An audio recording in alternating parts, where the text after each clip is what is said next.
Coming up, we'll talk standalone dirt races and where exactly they fit in the course of a dirt racing season, plus the weekend's results. Let's go.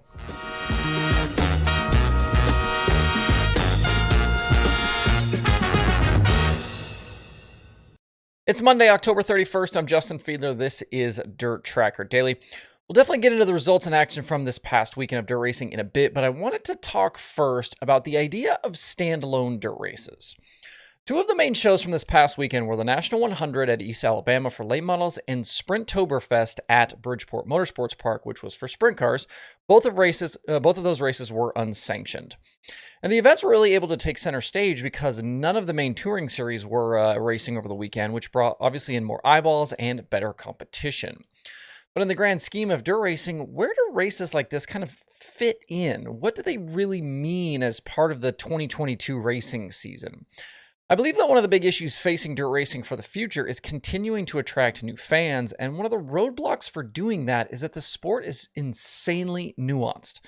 It takes quite a bit of knowledge and experience to understand that Brandon Overton winning $30,000 in the National 100 on Flow Racing has absolutely nothing to do with Tim McCreadie's Lucas Championship that also got watched on Flow Racing, or the Flow Racing Night in America series that Brandon Shepard is set to control. It's a heavy lift to ask new fans to know the difference between the 410 races we saw at Bridgeport over the weekend versus the Outlaw race that happened there back on May 17th and the All-Star show that was there on August 25th, especially when a lot of the same guys raced in all three weekends. I know that the sport was really kind of built off of big shows happening at various tracks that were not really related, and some of those getting organized and put into racing series, which is why we have things like the World of Outlaws today. When you talk about the benefits of racing series, we can mention things like points funds and rules consolidation, insurance, tow money. But one of the main benefits of them, at least from the fans' perspective, is they simplify and lower that barrier to entry. You're going to for sure see these 12 drivers. They race this schedule. Here's the basic format. You don't need to grasp the concept of pick and choose drivers. You don't need to guess on who might show up. Wait, how did they line these heat races up again? Who transfers? Those aren't questions that need to be asked. The series also provide us storylines and context for each race. That's why I like championships. That's why I made a t-shirt that says dirt racing or dirt late model championships matter, because they do. It makes the story of a single race night much more layered and deep. This thing just happened in the dash, and here's why that's important going forward. The stakes are greater than just a paycheck at a window at the end of the night. Now, I've often thought about how we need some sort of almost like ranking system for the drivers and for the events. Think about like tennis or golf rankings. If you could really attack the daunting issue of ranking every 410 sprint car driver and every super late model driver, you could then assign difficulty levels to races. And that would help us better understand where a race like the National 100 or Sprinttoberfest really fit into the season and how they compare to other races, whether it be another series race or another standalone race. And as a race fan, I'm wondering, are you okay with the race just being about a big check for a driver at the end of the feature and something to do for you on a Saturday night? Because as we look forward to a week like this one with World Finals on tap, this championship battle between Brad Sweet and David Gravel is going to make these 3 nights of World of Outlaws racing a little bit more special. There's going to be a lot more on the line here than just feature wins. And as I continue to try and improve what I'm doing with these shows, I keep thinking about storytelling.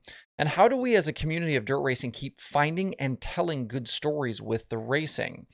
Series and championships make that easier with some of it already built in, but standalone events are much more difficult with a much less clear connection to the rest of the racing season. Drop me your thoughts below in the comments. Curious what you think about standalone events and kind of how they fit into the course of a season. Since it's Halloween, let's do a little merch flash sale. If you use code GHOST, GHOST, at checkout over at shop.dirttracker.com, you'll get 25% off your entire order. That code will expire at midnight Eastern tonight, so move fast if you want to take advantage. Let's jump into the weekend's racing. I mentioned the National 100 and Bridgeport, and we'll start there.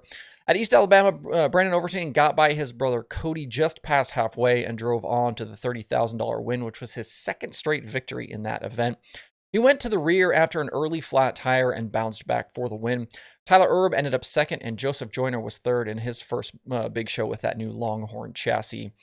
Even with not a lot of competition on the weekend, the car count of 23 felt a little bit light for that one, especially with as much money was on the line.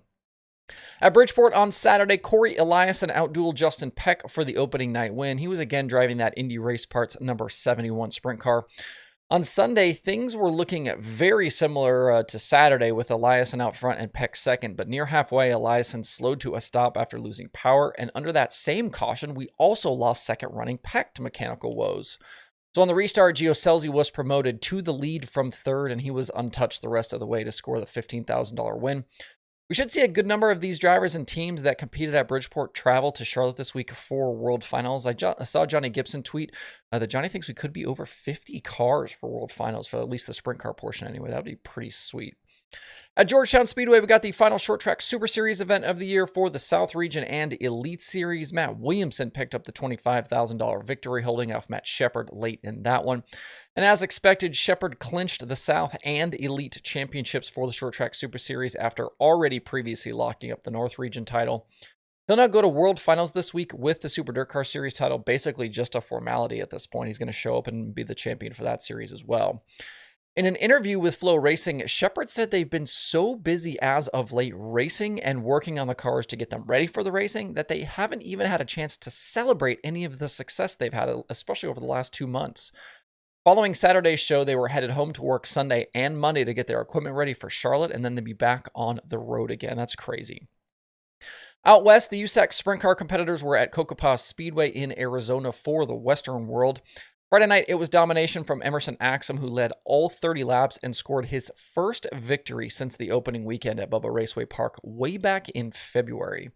Jake Swanson and Matt Westfall completed the night's podium. Brady Bacon gave up ground to Justin Grant for that championship because of a flat tire after making contact with the wall. Bacon was able to race back to 10th, but Grant ended up with a top 5 on the night. On Saturday night, 6th starting Jake Swanson got by Robert Ballou with 13 to go and drove off to his first national win in nearly a year. Headed to Paris in California next, Swanson will definitely be one to watch for race wins because this was the event that he won last year. Bacon's 5th along with Grant's 9th means the points gap is now 83 with just 3 race nights left. Barring issues here for JG, this thing looks like it's pretty well wrapped up for that NOS team. One other USAC note for you, Logan Seavey and Daniel Whitley will pilot Abacus Racing entries for the USAC Midget West Coast Swing coming up. And this comes after Maria Kofer announced her retirement from racing and departure from Abacus, citing her long-term health. Good luck going forward to Maria Kofer. In California on Saturday night, the second-to-last NARC sprint car event of the season went down at Kern County. Dominic Scelzi is trying to wrap up the NARC title for the second straight year, but he was out early with mechanical issues, finishing 18th. Willie Croft couldn't capitalize, though, as he also went out early as well after a crash. Headed to the finale, Dom has a 65-point lead and just needs to make a qualifying lap to clinch the championship. The night's feature at Kern County was dominated by Shane Golovic, who topped Corey Day and Justin Sanders. That show also included Carson and Cole Macedo and Ryan Timms. The NARC season ends Saturday night this coming up week at Stockton. With Millbridge's micro show getting rained out today, the streaming schedule is pretty quiet. Just Flow Racing 24/7 going on. To see the full daily streaming schedule with links to watch, visit dirttracker.com/watch tonight. That Millbridge show was supposed to be Monday, Tuesday. It's now been moved to Tuesday, Wednesday, if you're curious about that. That's it for the show today. Have a good Monday. Please hit that like button and subscribe to the show if you don't do so already. Thanks everybody for tuning in. We'll see you tomorrow for more Dirt Tracker Daily.